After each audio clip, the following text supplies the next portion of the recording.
আসসালামু আলাইকুম। সকল প্রশংসা মহান আল্লাহ তাআলার জন্য। আজকে আমি আপনাদের সাথে গুরুত্বপূর্ণ একটি বইয়ের কিছু অংশ পড়ার চেষ্টা করব। বইটির নাম আর রাহিকুল মাকতুম, যার লেখক শাইখ সফিউর রহমান মুবারকপুরি রাহিমাহুল্লাহ এবং বাংলা অনুবাদক আবুল হাসানাত কাসিম, রিফাত মাহমুদ, আলামিন ফেরদৌস, মুহাম্মদ ফয়জুর রহমান। বইটির প্রথম থেকে চতুর্থ পর্ব ইতিমধ্যে চ্যানেলে দেওয়া আছে।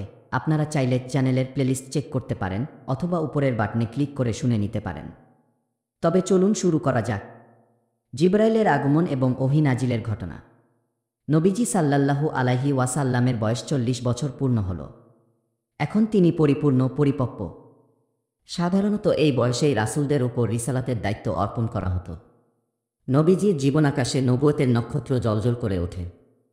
পদে পদে রিসালাতের নিদর্শন প্রকাশ পেতে শুরু করে।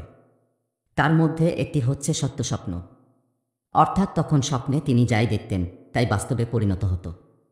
এভাবেই কেটে যায় ৬টি মাস।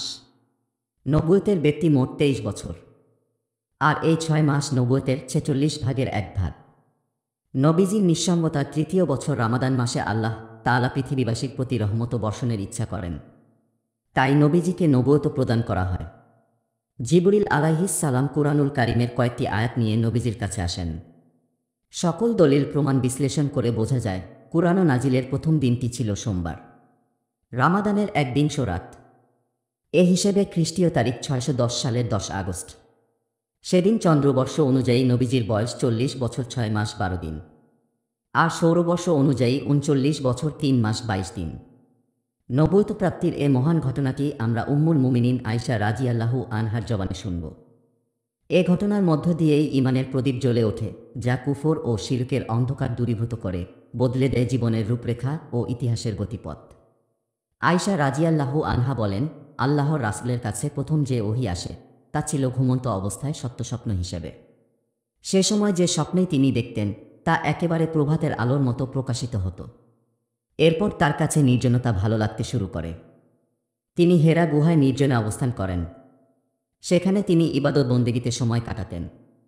লাগাতার কয়েকদিন অবস্থান করে পরিবারের কাছে গিয়ে খাদ্যদ্রব্য নিয়ে আসতেন। সেগুলো শেষ হয়ে গেলে খাদিজা রাদিয়াল্লাহু আনহার কাছে গিয়ে আবার কিছু খাদ্যদ্রব্য নিয়ে যেতেন। একদিন নবীজি হেরা গুহায় অবস্থান করছেন। হঠাৎ এক ফেরেশতা আবির্ভূত হন তার সামনে। তিনি বেশ ঘাবড়ে যান তাকে দেখে। ফেরেশতা ধীর পায়ে এগিয়ে আসেন তার দিকে। নবীজির চোখে ভয়, বিস্ময়, উদ্বেগ ও উৎকণ্ঠা। ফেরেশতা বলে ওঠেন, পড়ুন। নবীজি উত্তর দেন, আমি তো পড়তে পারি না। তারপর সেই ফেরেশতা তাকে জড়িয়ে ধরে খুব জোরে চাপ দেন। নবীজি এতে ভীষণ কষ্ট অনুভব করেন। কিছুক্ষণ পর ফেরেশতা তাকে ছেড়ে দিয়ে পুনরায় বলেন, পড়ুন। নবীজি আগের মতো একই জবাব দেন, আমি তো পড়তে পারি না। ফেরেশতা তখন আবার জড়িয়ে ধরেন তাকে, খুব জোরে চাপ দেন। নবীজি আগের মতোই ভীষণ কষ্ট অনুভব করেন। ফেরেশতা তাকে ছেড়ে দেন। এভাবে 3 বার একই ঘটনার পুনরাবৃত্তি ঘটে। তারপর ফেরেশতা বলতে শুরু করেন, পড়ুন আপনার রবের নামে, যিনি সৃষ্টি করেছেন। যিনি সৃষ্টি করেছেন মানুষকে জমাট রক্তপিণ্ড থেকে। পাঠ করুন, আর আপনার রব অতিশয় দয়ালু। নবীজি সাল্লাল্লাহু আলাইহি ওয়াসাল্লাম এ আয়াত নিয়ে ঘরে ফিরে আসেন। তার হৃৎপিণ্ড তখন কাঁপছিল। তিনি খাদিজা রাদিয়াল্লাহু আনহার কাছে এসে বলতে থাকেন, আমাকে চাদর দিয়ে ঢেকে দাও, আমাকে চাদর দিয়ে ঢেকে দাও। খাদিজা রাদিয়াল্লাহু আনহু তাকে চাদর দিয়ে ঢেকে দেন। এতে তার ভীতি কেটে যায়। তিনি খাদিজার কাছে ঘটে যাওয়া কাহিনী বর্ণনা করে বলেন, আমি নিজেকে নিয়ে শঙ্কায় আছি। খাদিজা অভয় দিয়ে বলেন, আল্লাহর কসম, আল্লাহ আপনাকে কখনো লাঞ্ছিত করবেন না। আপনি তো আত্মীয় স্বজনের সঙ্গে সদাচরণ করেন, অসহায় দুস্থদের দায়িত্ব বহন করেন, নিঃস্বকে সহযোগিতা করেন, মেহমানের সেবাযত্ন করেন এবং দুর্দশাগ্রস্তকে সাহায্য করেন। এরপর খাদিজা নবীজিকে নিয়ে চাচাতো ভাই ওয়ারাকা ইবনে নাওফালের কাছে যান। তিনি জাহিলি যুগে খ্রিস্ট ধর্ম গ্রহণ করেছিলেন। হিব্রু ভাষায় লিখতে পারতেন। শুধু তাই নয়, হিব্রু ভাষায় ইনজিল কিতাব ভাষান্তর করতেন। তিনি ছিলেন অতি বৃদ্ধ ও অন্ধ। খাদিজা রাদিয়াল্লাহু আনহা তাকে বলেন, ভাই, আপনার ভাতিজার কথা শুনুন। ওয়ারাকা নবীজিকে জিজ্ঞেস করেন, ভাতিজা, তুমি কি দেখেছ? নবীজি যা দেখেছিলেন তার সবই বর্ণনা করেন। তখন ওয়ারাকা তাকে বলেন, তিনি তো সেই বার্তাবাহক ফেরেশতা যাকে আল্লাহ মূসা আলাইহিস সালামের কাছে পাঠিয়েছিলেন। আফসোস, আমি যদি সেদিন যুবক থাকতাম। আফসোস, আমি যদি সেদিন জীবিত থাকতাম, যেদিন তোমার সম্প্রদায় তোমাকে দেশান্তরিত করবে। নবীজি সাল্লাল্লাহু আলাইহি ওয়াসাল্লাম বলেন, তারা কি আমাকে দেশত্যাগ করতে বাধ্য করবে? তিনি বলেন, হ্যাঁ, তুমি যা নিয়ে এসেছ, এমন কিছু যেই নিয়ে এসেছে তার সঙ্গেই বিদ্বেষপূর্ণ আচরণ করা হয়েছে। সেদিন যদি আমি বেঁচে থাকি তবে আমি তোমাকে সাহায্য করব। এর কিছুদিন পরই ওয়ারাকা মৃত্যুবরণ করেন। ওহির অবতরণ তখন কিছু সময়ের জন্য বন্ধ ছিল।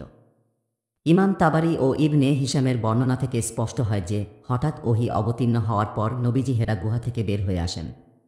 তারপর আবার ফিরে গিয়ে সান্নিধ্যের পূর্ণতা লাভ করেন। এরপর থেকে মক্কায় অবস্থান করেন। তাবারির বর্ণনা থেকে নবীজির হেরা গুহা থেকে বের হয়ে আসার একটি কারণ জানা যায়। চলুন বর্ণনাটি দেখা যাক। ওহি আসার ঘটনা বর্ণনার পর নবীজি সাল্লাল্লাহু আলাইহি ওয়াসাল্লাম বলেন, সৃষ্টিকুলের মাঝে কবি ও উন্মাদদের আমি সবচেয়ে বেশি ঘৃণা করতাম। এদের দুচোখে দেখতেই পারতাম না আমি। নবীজি বলেন, আমি মনে মনে বললাম, আমি কবি বা উন্মাদ হয়ে যাব আর কুরাইশরা আমাকে নিয়ে সমালোচনা করবে, এমনটি কসমিনকালেও হতে পারে না। আমি বরং পাহাড়ের চূড়া থেকে লাফ দিয়ে নিজেকে শেষ করে দেব, তারপর নিজেকে এই যন্ত্রণা থেকে মুক্তি দেব। এই উদ্দেশ্যে আমি বের হলাম। পাহাড়ের মাঝামাঝি পৌঁছলে আসমান থেকে এক উচ্চ আওয়াজ আমার কানে ভেসে এল। আমাকে সম্বোধন করে বলল, হে মুহাম্মদ, আপনি আল্লাহর রাসূল আর আমি জিবরিল। নবীজি বলেন, আমি মাথা তুলে আকাশের দিকে তাকিয়ে জিবরিলকে স্পষ্ট মানবাকৃতিতে দেখতে পেলাম। তার দুই পা তখন আকাশের দিগন্তে ঝুলছিল। জিবরিল বললেন, হে মুহাম্মদ, আপনি আল্লাহর রাসূল আর আমি জিবরিল। তারপর নবীজি বলেন, আমি অবাক নয়নে তাকিয়ে থাকি সেদিকে। এরই মধ্যে যে উদ্দেশ্যে সেখানে গিয়েছিলাম তা ভুলে যাই। অনেকটা থমকে যাওয়ার মতো। আমি মুখ ফিরিয়ে আকাশের অন্যদিকে তাকাই, সেখানেও দেখি ফেরেশতা জিবরিল। তখন আমি না সামনে এগোতে পারছি আর না পেছনে ফিরে যেতে পারছি। এভাবেই নির্বাক কেটে যায় কিছু সময়। এদিকে খাদিজা আমার সন্ধানে লোক পাঠায়। তারা পুরো মক্কা তালাশ করে আমাকে না পেয়ে চলে যায়। আর আমি একই জায়গায় অনড় আটকে থাকি। এরপর তিনি চলে যান, আমিও ঘরে ফিরি। এসে খাদিজার উরুতে হেলান দিয়ে বসে পড়ি। খাদিজা জানতে চাইলেন, হে আবুল কাসিম, কোথায় ছিলেন আপনি? এদিকে আমি আপনার খোঁজে লোক পাঠিয়েছি। সারা মক্কা খুঁজেও তারা পায়নি আপনাকে। তারপর তাকে সব খুলে বলি।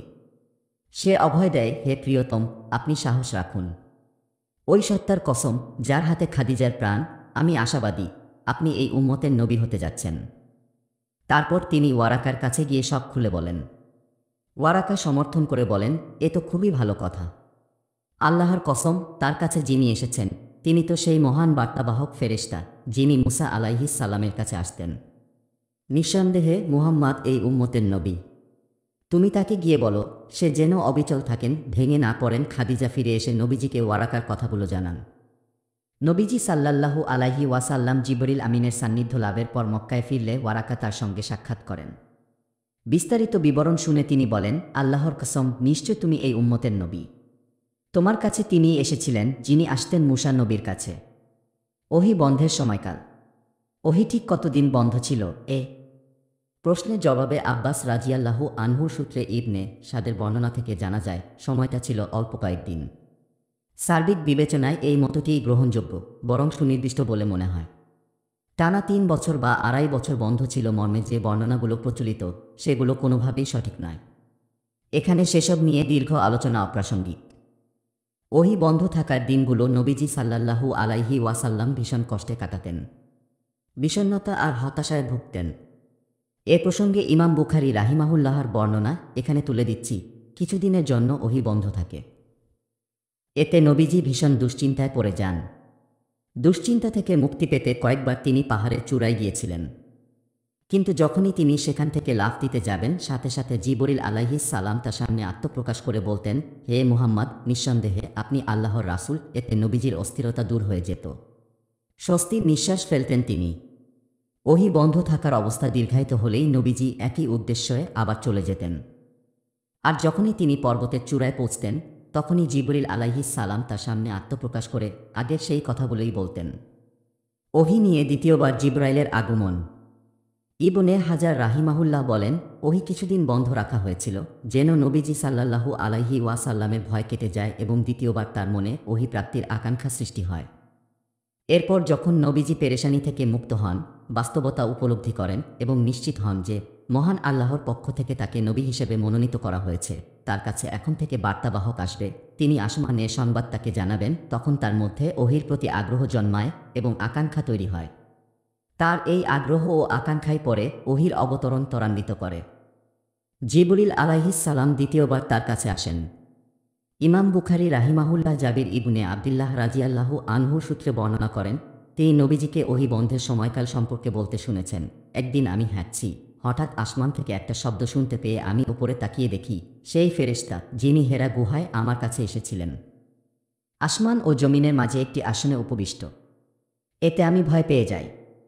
সঙ্গে সঙ্গে পরিবারের কাছে ফিরে এসে বলি, আমাকে চাদর দিয়ে ঢেকে দাও, আমাকে চাদর দিয়ে ঢেকে দাও। তারপর আল্লাহ তাআলা অবতীর্ণ করেন, হে চাদরে আবৃত ব্যক্তি, উঠে পড়ুন, সতর্ক করুন, আপনার রবের শ্রেষ্ঠত্ব ঘোষণা করুন এবং পরনের পোশাক পবিত্র রাখুন, অপবিত্রতা থেকে দূরে থাকুন। এরপর থেকে ওহী পুরোদমে ধারাবাহিকভাবে নাজিল হতে থাকে ওহী নাজিলের পদ্ধতি। রাসূলুল্লাহ সাল্লাল্লাহু আলাইহি ওয়াসাল্লামের রিসালাত ও নবুয়ত প্রাপ্তির পরবর্তী জীবন নিয়ে আলোচনা করার পূর্বে ওহীর প্রকারভেদ জানা প্রয়োজন।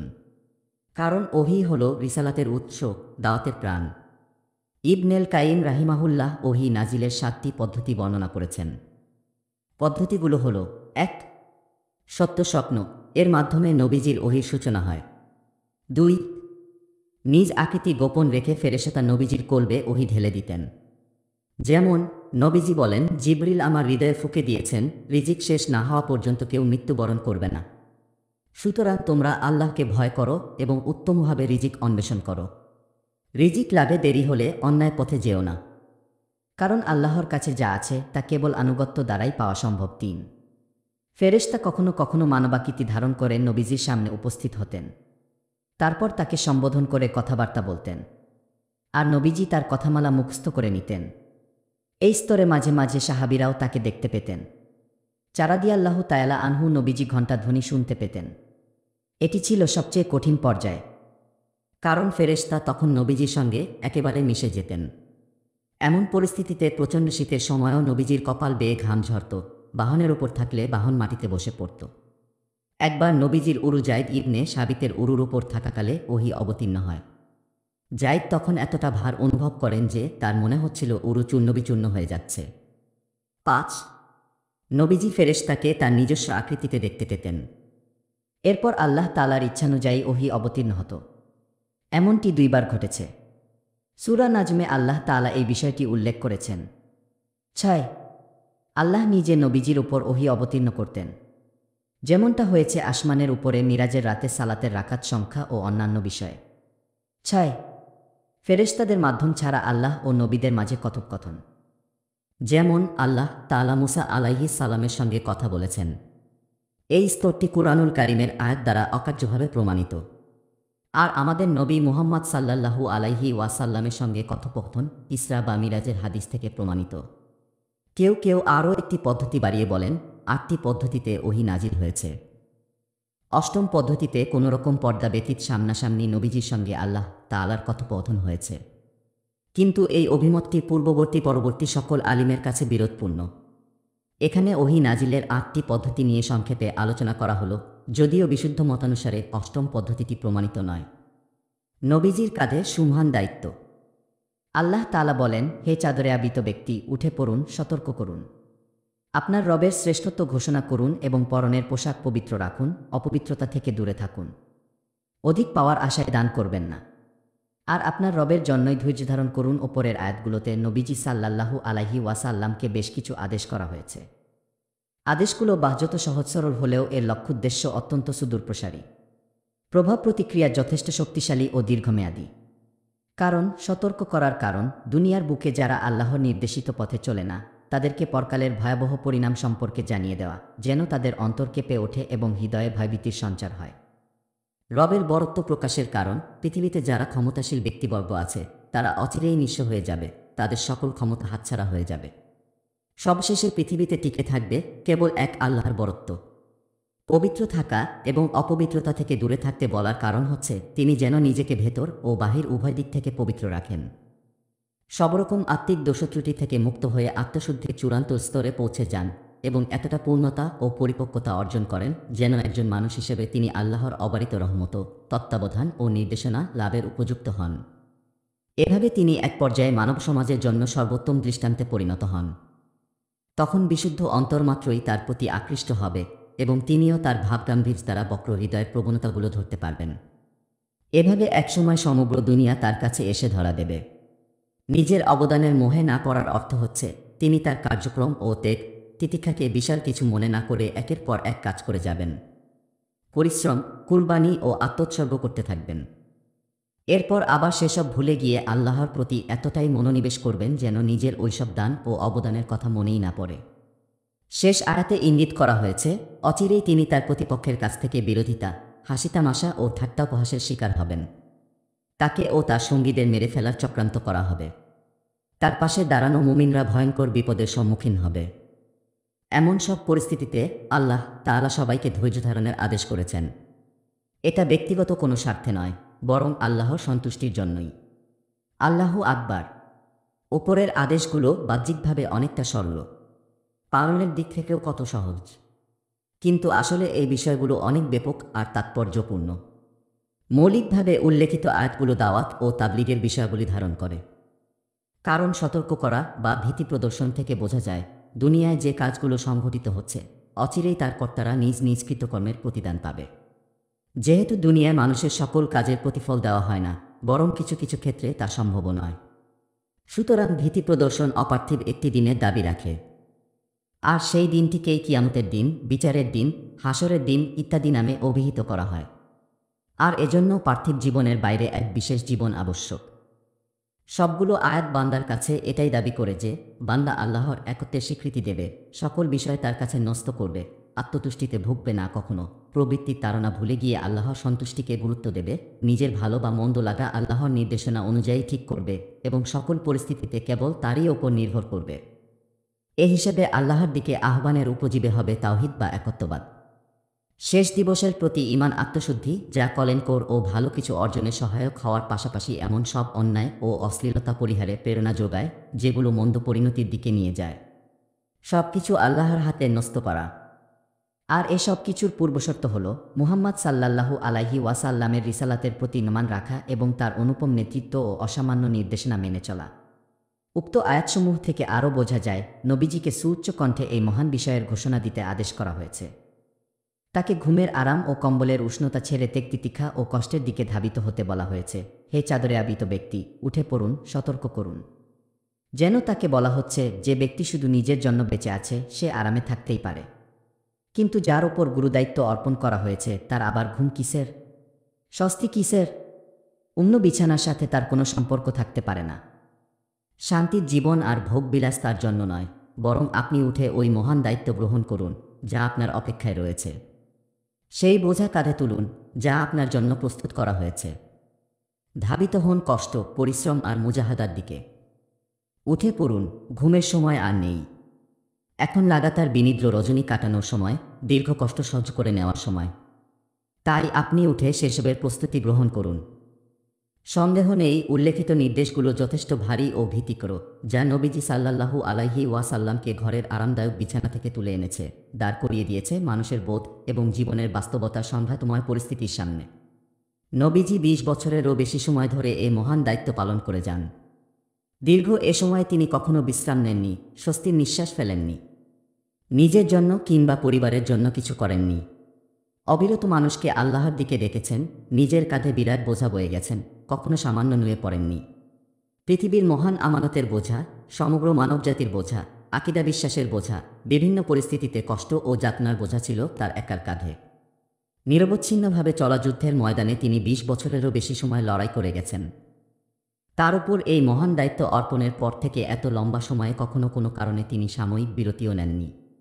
আল্লাহ তাআলা সমগ্র মানবজাতির পক্ষ থেকে তাকে সর্বোত্তম বিনিময় দান করুন। এই যে পরিশ্রম ও কষ্টক্লেশ নবীজি সুদীর্ঘ সময় ধরে সহ্য করে গেছেন তারই একটি সংক্ষিপ্ত বর্ণনা আমরা সামনের পাতায় তুলে ধরব ইনশাআল্লাহ। দাওয়াতের বিভিন্ন পর্যায় ও পরিক্রমা। নবীজি সাল্লাল্লাহু আলাইহি ওয়াসাল্লামের দাওয়াতি কার্যক্রমকে আমরা দুটি বিশেষ যুগে ভাগ করতে পারি, যার প্রত্যেকটি আলাদাভাবে বৈশিষ্ট্যমণ্ডিত। যুগ দুটি হল মক্কার যুগ, ব্যক্তি প্রায় 13 বছর, মদিনার যুগ, ব্যক্তি পূর্ণ 10 বছর। এই উভয় যুগ আবার বিভিন্ন স্তরে বিভক্ত, যার একটি অপরটি থেকে ভিন্ন। উভয় যুগে দাওয়াতি কার্যক্রম পরিচালনার স্থানকালপাত্র নিয়ে সূক্ষ্ম বিশ্লেষণ করলে এ বিষয়গুলো প্রতিভাত হয়। মক্কার যুগকে মোট 3টি স্তরে ভাগ করা যায়। প্রথম পর্যায় গোপনে দাওয়াতি কার্যক্রম, যা চলেছে 3 বছর। দ্বিতীয় পর্যায় মক্কাবাসীদের মাঝে প্রকাশ্য ইসলামের দাওয়াত ও প্রচারণা। এটি চলেছে নবুয়তের 4র্থ বছরের শুরু থেকে 10ম বছরের শেষ পর্যন্ত। তৃতীয় পর্যায়ে মক্কার বাইরে দাওয়াতি কার্যক্রম। নবুয়তের 10ম বছরের শেষ থেকে মদিনায় হিজরত করা পর্যন্ত এটি অব্যাহত ছিল। প্রথম পর্যায়ে ইসলাম প্রচারের সূচনালগ্ন। দাওয়াতি কাজের সূচনা। শুরু থেকেই মক্কা আরবদের ধর্মীয় রাজধানী, তাই কাবার তত্ত্বাবধায়কেরা ছিল তাদের কাছে পরম পবিত্র। প্রতিমার পৃষ্ঠপোষকেরা সেখানেই বসবাস করত। প্রতিমার প্রতি যাদের সীমাহীন ভক্তি, তাদের শুদ্ধিকরণ নিঃসন্দেহে সুপ্রিম, যা অন্য কোনো বিষয় হলে হয়তো কিছুটা সহজ হতে পারত। সুতরাং বোঝাই যাচ্ছে, এই গুরুদায়িত্ব পালন যিনি করবেন, তাকে সুউচ্চ হিম্মতের অধিকারী হতে হবে, যিনি হাজারো ঝড়ঝাপটায় অটল অবিচল থাকবেন, একটুও হেলে পড়বেন না। আর সার্বিক বিবেচনায় প্রজ্ঞার দাবি এটাই ছিল যে দাওয়াতি কাজের শুরুটা নিভৃতেই হোক, যেন বিষয়টি মক্কাবাসীর কাছে মেঘহীন বৃষ্টি মনে না হয়, কাছের মানুষদের কাছে দিনের দাওয়াত। নবীজি সাল্লাল্লাহু আলাইহি ওয়াসাল্লাম স্বাভাবিকভাবেই প্রথমে তার কাছের মানুষ, পরিবার পরিজন ও বন্ধুবান্ধবের কাছে ইসলামের দাওয়াত পেশ করেন। এমন সবার কাছে দিনের দাওয়াত পৌঁছে দেন যাদের প্রতি তার সুধারণা ছিল এবং তারাও তাকে ভালো জানতেন। তিনি তাদের সতেনুরাগী ও কলেঙ্কামী হিসেবে জানতেন। আবার তারাও নবীজির সততা ও সত্যতার প্রতি অনুসন্ধিৎসা সম্পর্কে অবগত। তাই অবিলম্বে এমন কয়েকজন কালিমার দাওয়াত কবুল করে নেন, নবীজির মহত্ব, বরত্ব ও সত্যকথনের ব্যাপারে যাদের মনে কখনো সামান্য সন্দেহও জাগেনি। ইসলামের ইতিহাসে তাদের সর্বাপেক্ষা অগ্রবর্তীগণ হিসেবে অভিহিত করা হয়েছে।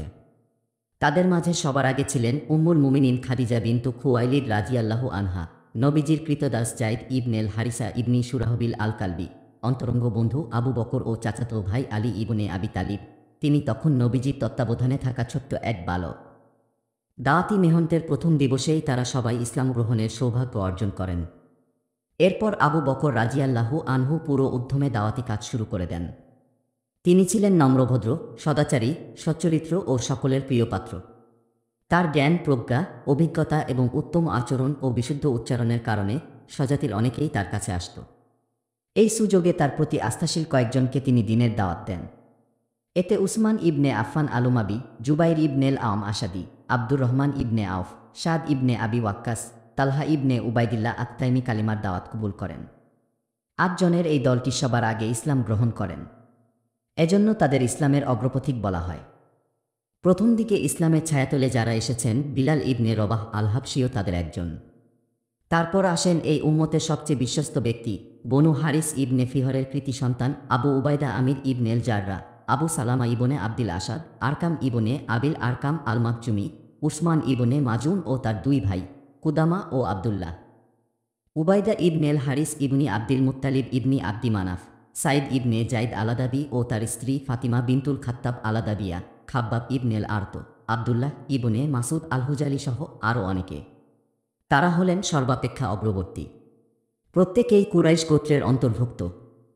ইবনে হিশামের মতে তারা ছিলেন সংখ্যায় 40 জন। তবে তাদের কারো কারো ব্যাপারে সর্বাপেক্ষা অগ্রবর্তী হওয়া নিয়ে মতবিরোধ রয়েছে। বেশ কিছু নারী পুরুষ ধাপে ধাপে ইসলাম গ্রহণ করে।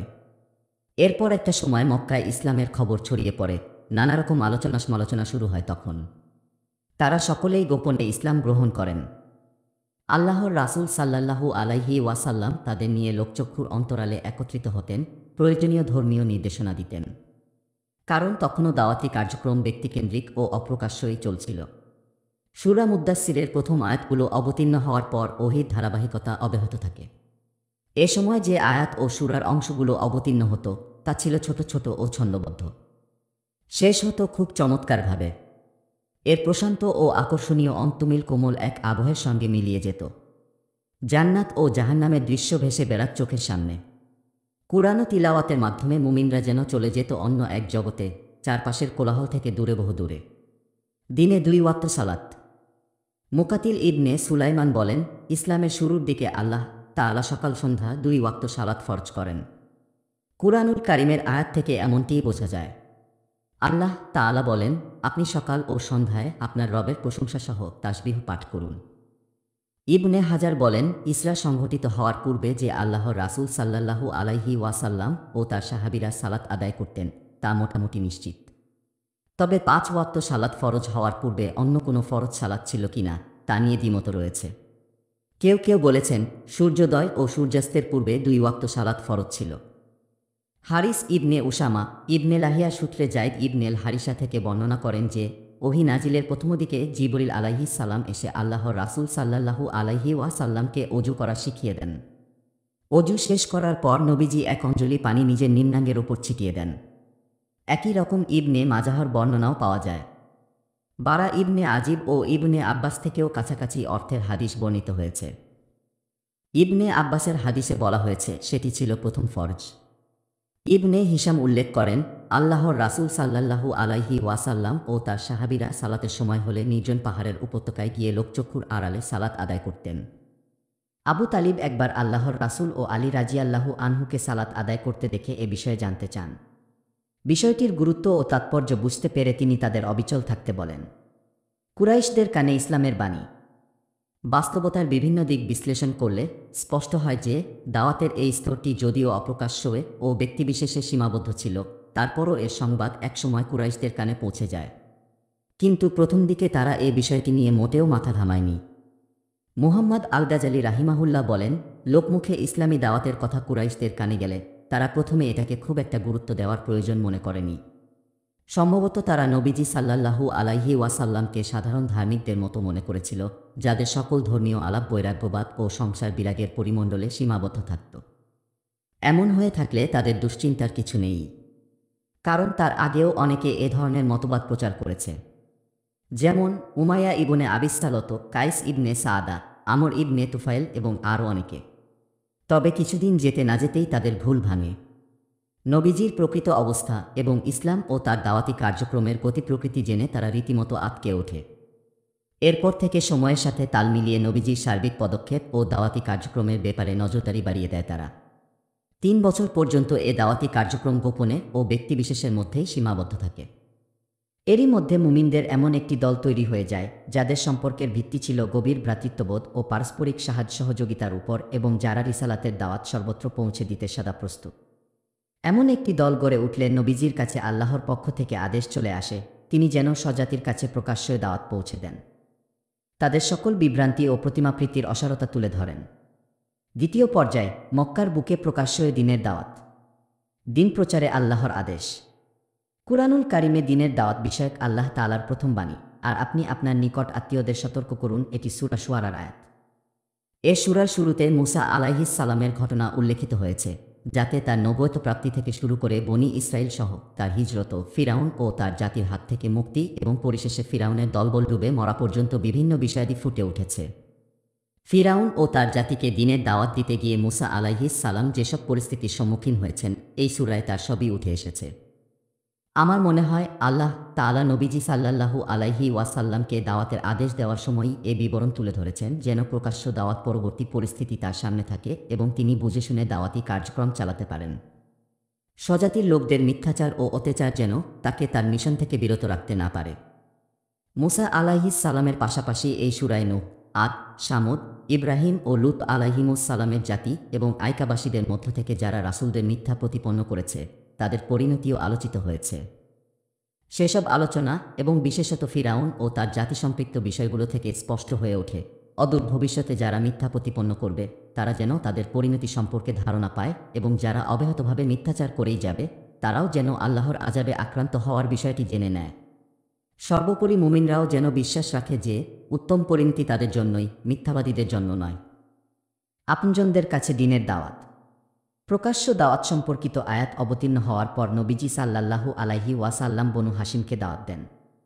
তাদের সাথে বনুল মুত্তালিব ইবনে আবদি মানাফের লোকজনও ছিল। উপস্থিত লোকদের সংখ্যা ৪৫ জনের মতো হবে।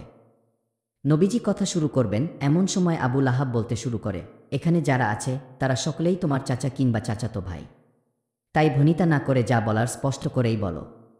দেখো, তোমার স্বজাতির এত ক্ষমতা নেই যে তারা সমগ্র আরবের বিরুদ্ধে লড়বে, আর তোমার কিছু হলে আমাকেই এগিয়ে আসতে হবে এবং তোমার বাপদাদার বংশের লোকেরাই তোমার জন্য যথেষ্ট।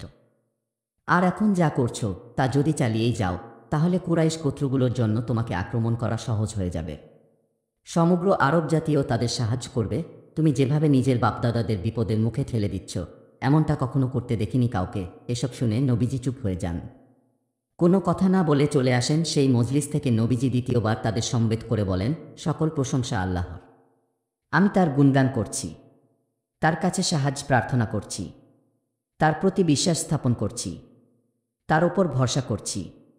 আমি সাক্ষ্য দিচ্ছি আল্লাহ ছাড়া কোনো ইলাহ নেই, তিনি এক, তার কোনো শরিক নেই। তারপর তিনি বলেন, একজন পথপ্রদর্শক কখনো তার আপনজনদের মিথ্যা বলে না।